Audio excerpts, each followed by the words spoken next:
Hello everybody, welcome back to my channel. My name is Raman Timan. So without wasting any time चलिए शुरुआत करते हैं।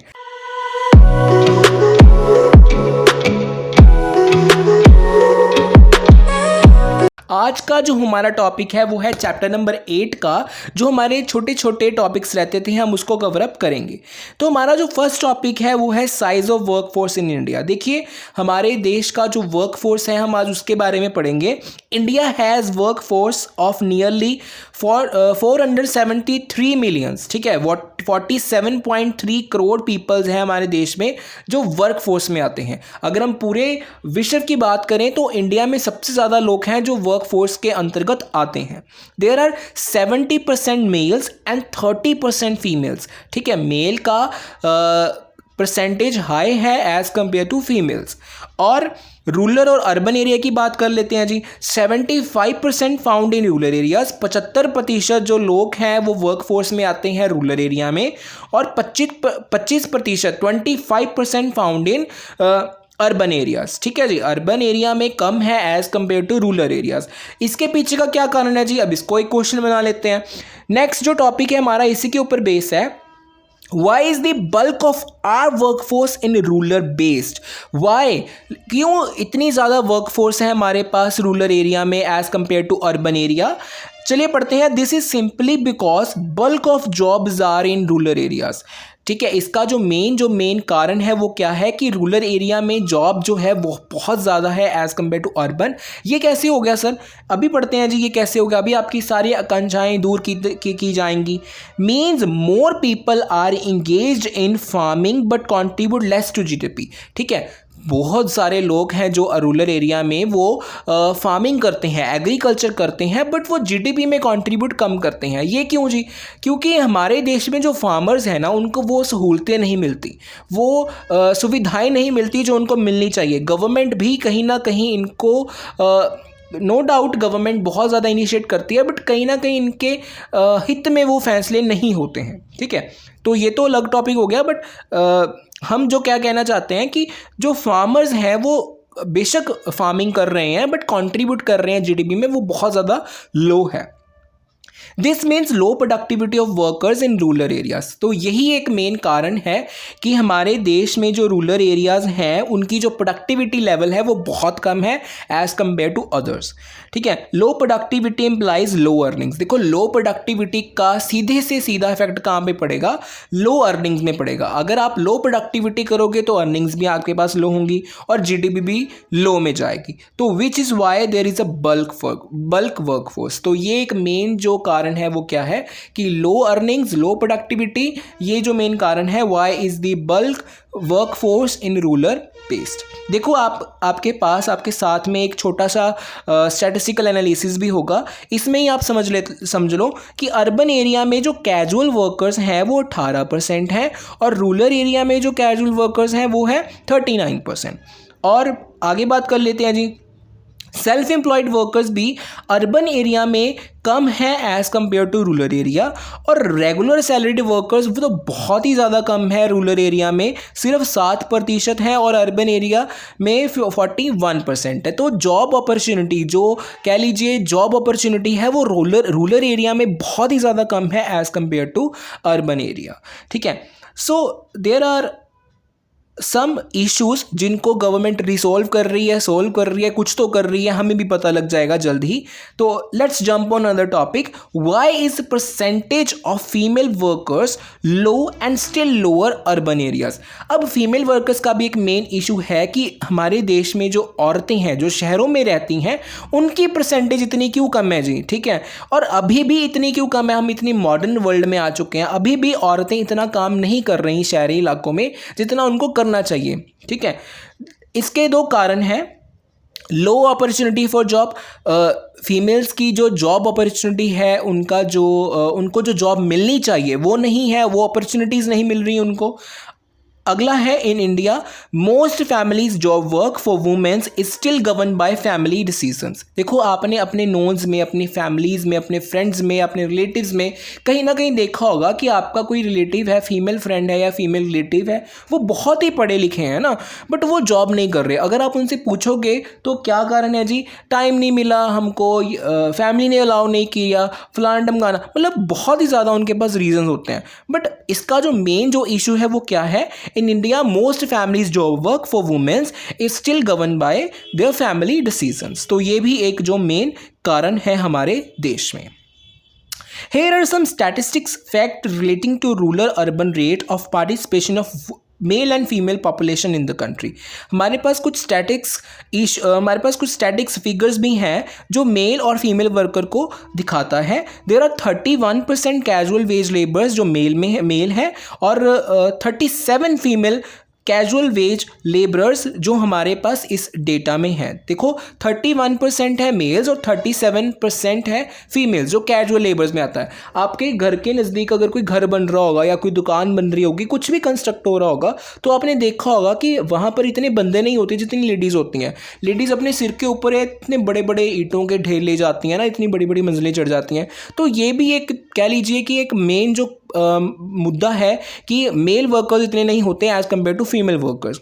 और 50% मेल वर्कर्स हैं जो सेल्फ एम्प्लॉयड हैं और 53 फीमेल वर्कर्स हैं जो सेल्फ एम्प्लॉयड हैं। और आगे तो हमारे पास और भी ज़्यादा कम हो जाता है कि फीमेल रेगुलर सैलरीड में बहुत ज़्यादा कम है as compare to male. Male की जो परसेंटेज है वो 18 है और फीमेल्स की है सिर्फ और सिर्फ 10%। Let's jump on other topic that is jobless growth. अब जॉबलेस ग्रोथ क्या होती है इसके बारे में पढ़ेंगे। In a situation when the level of output in the economy tends to rise owing to innovative technology without any rise in the level of employment। इस statement को पढ़ने के बाद हमें क्या पता चला कि किसी भी देश में, ठीक है, टेक्नोलॉजी लेवल हाई हो रहा है बट एम्प्लॉयमेंट अपॉर्चुनिटी उतनी ही कम हो रही है या बढ़ी नहीं रही। ठीक है जी, output in the economy tend to rise owing to innovate technology level बढ़ रहा है without any rise in level of employment, but employment opportunity, job opportunity कहीं भी नहीं है। ठीक है जी। So let's jump on the topic that is casualisation. It includes large number और percentage of casual workers and their numbers standing up. Casual workers क्या होते हैं? दिहाड़ी वाले बंदे। देखो मैंने अभी आपको फीमेल वाली एग्जांपल दी थी कि फीमेल जो होती है वो अपने सिर के ऊपर कितने कितने बड़े बड़े ढेर ले जाती है। आपको फोटो में भी दिख रहा होगा कि एक फीमेल है, उसने अपने ऊपर एक तसला रखा हुआ है, उसमें पता नहीं आई थिंक मिट्टी है, पता नहीं शायद लोहे वाली चीज़ है। देखो वो इतनी बड़ी बिल्डिंग चढ़ेगी, है ना। तो फीमेल वर्कर्स की जो कंपेटेबिलिटी है as compare to male workers वो बहुत ज़्यादा हाई होती है, बट इनके लिए जॉब अपॉर्चुनिटी भी बहुत ज़्यादा कम है।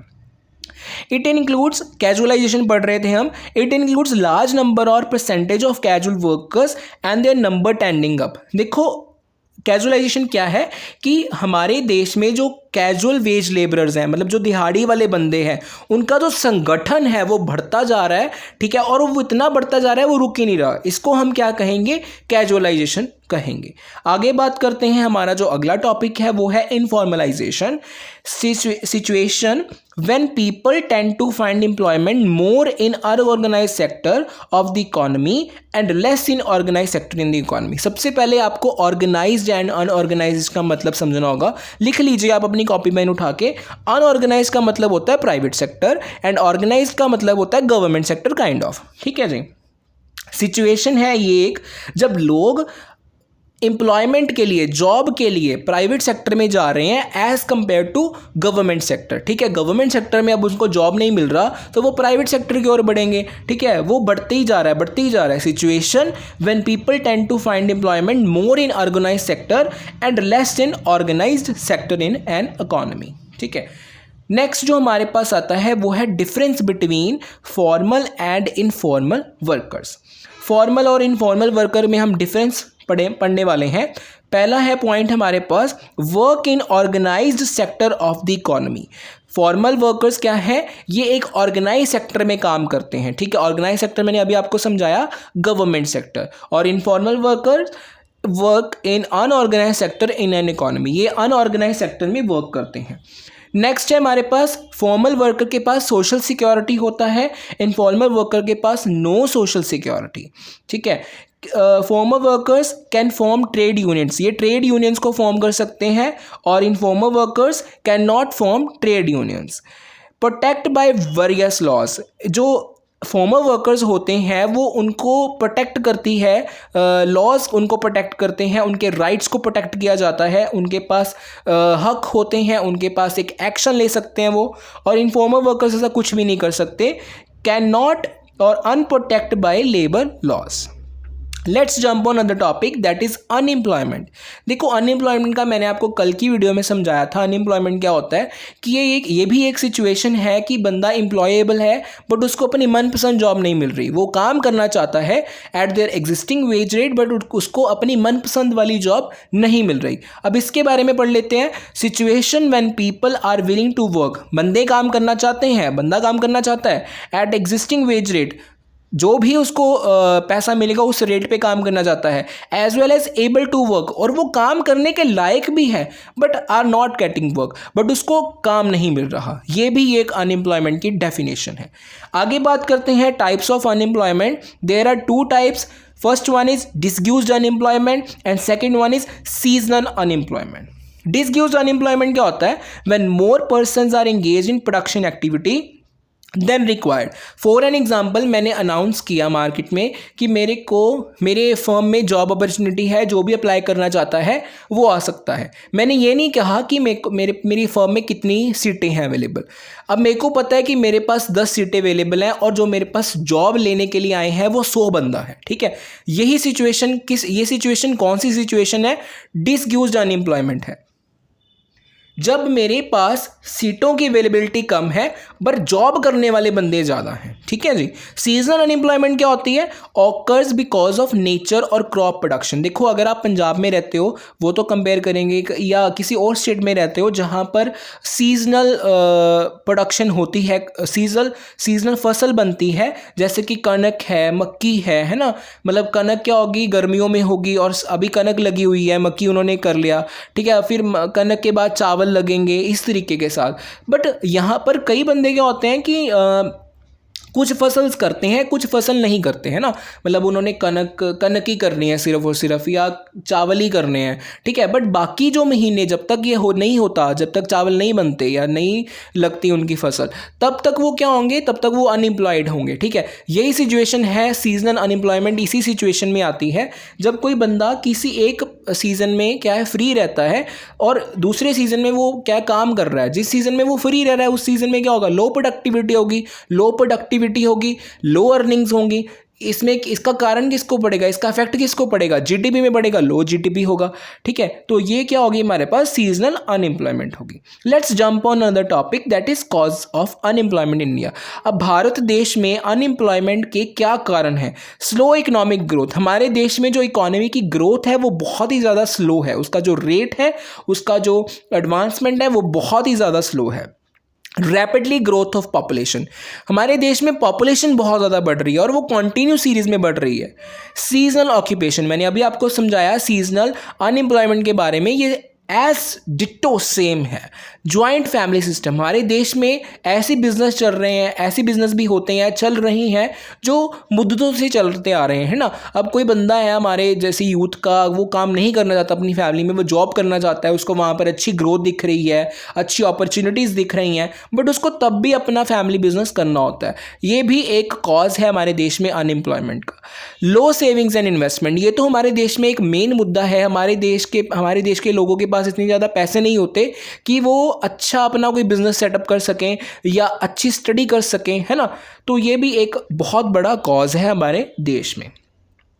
Are last topic is government and employment generation. Government, सरकार और एम्प्लॉयमेंट जनरेशन, और जो हमारे देश में जो एम्प्लॉयबल बंदे हैं उनका जो गैप है उसके बारे में हम पढ़ेंगे। देखो हमारे देश में क्या है, पॉवर्टी बहुत ज़्यादा है, गरीबी बहुत ज़्यादा है।